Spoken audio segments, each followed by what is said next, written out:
Hoes. Hoes.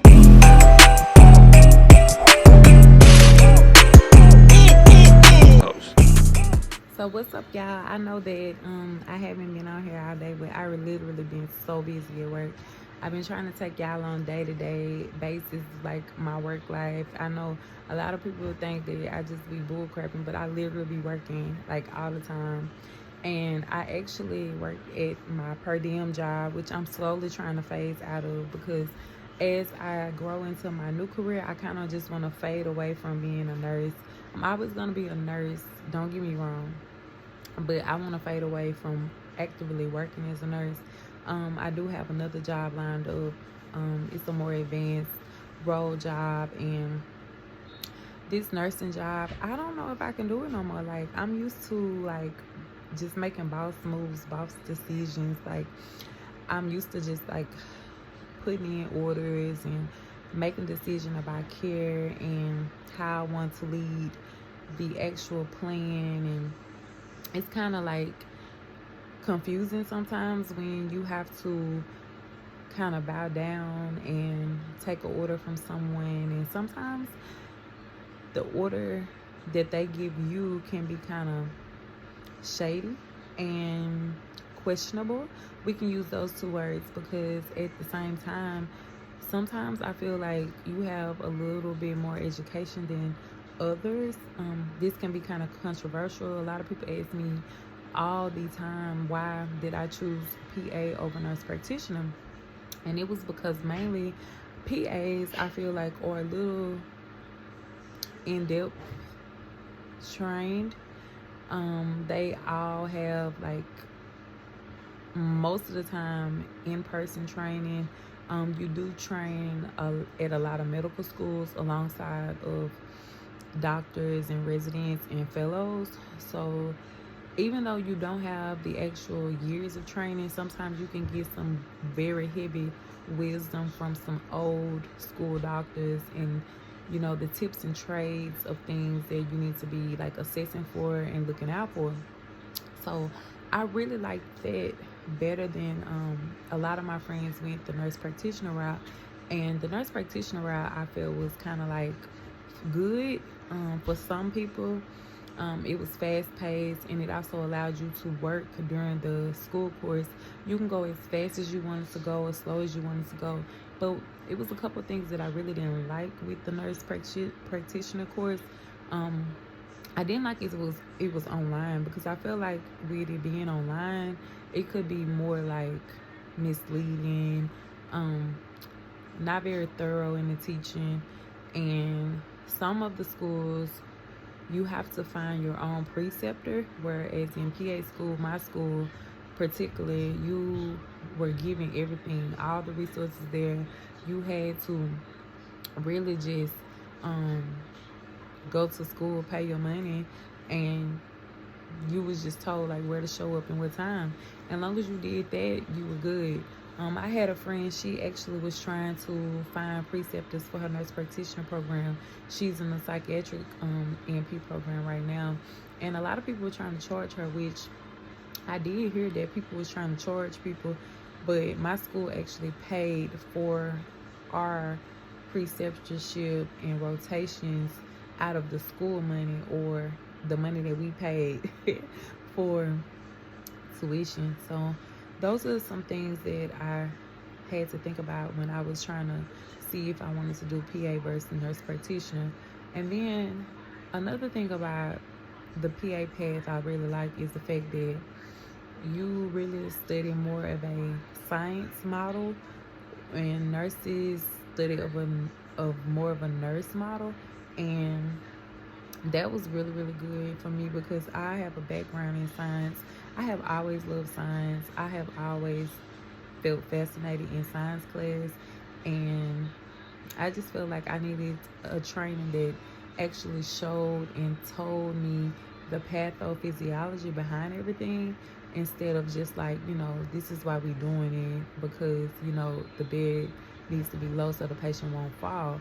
Well, I'm the type of person, like, I want to know, like, if the patient falls, like what's gonna happen, like if they bleed out, what are the clotting factors, like what can I do to reverse that, like what is this gonna um impact in the actual clotting factor role. You know, those are some things that I'll be looking for along with other avenues. um yeah, so back to what I was telling y'all. I went to this place today. I went there through the agency. It was not at my normal job at the hospital. This was a nursing home. And honey, let me tell you, I was on the rehab floor. We really don't have any help, like full-time or part-time employees. So the floor is basically ran by agency. And I used to work there, so I used to actually be a supervisor at the place. So I'm pretty familiar with all the standards, and I also have like extra access to get into the Omnicell or backup emergency medicine kit. So that's very convenient for me and others. But so this place, I got there. I was late. I ain't gonna lie. I really don't like being late, but my drive over there was so long and traffic was so bad. I didn't have a choice but to be late, because like literally a 10-minute ride turned into a 35-minute ride, because we had to get behind a school bus and stop every 30 seconds. Anyway, the kids were safe. Everything was fine with that. But let me tell you, so when I got there at 7 o'clock, the night nurse said she had a horrible shift, which I can believe she did have a horrible shift, because on a rehab floor, if you have 13, 14, 15, 16, 17, 18, 19, 20, 21 patients. What is 1/3 cup, but in a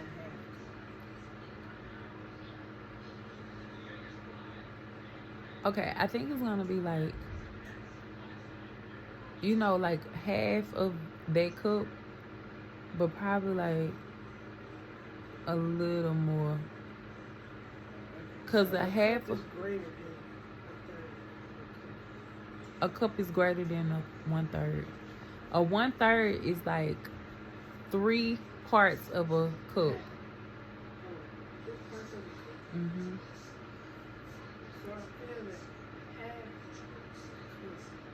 half Up a little bit more. might be 1/3. Yeah. Let me see. Anyway, I forgot what I was telling y'all.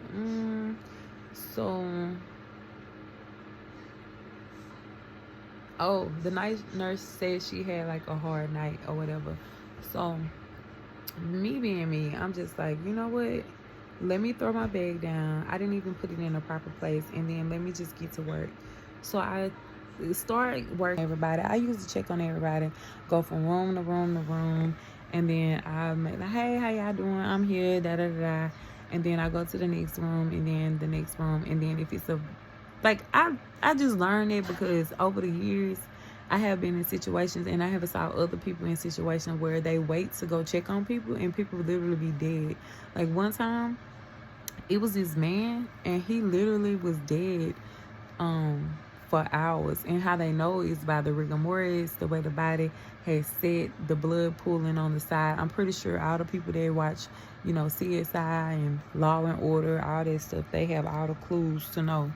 But anyway, so I used to check on people, but every room I went in, like, people just wasn't looking good. Like, people was looking, you know, like if somebody in bed and they old, they already look dead. So everybody was looking dead. Everybody was looking like their mouth had a stroke.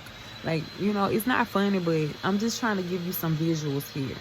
But anyway, so I just go around, like, I'm checking.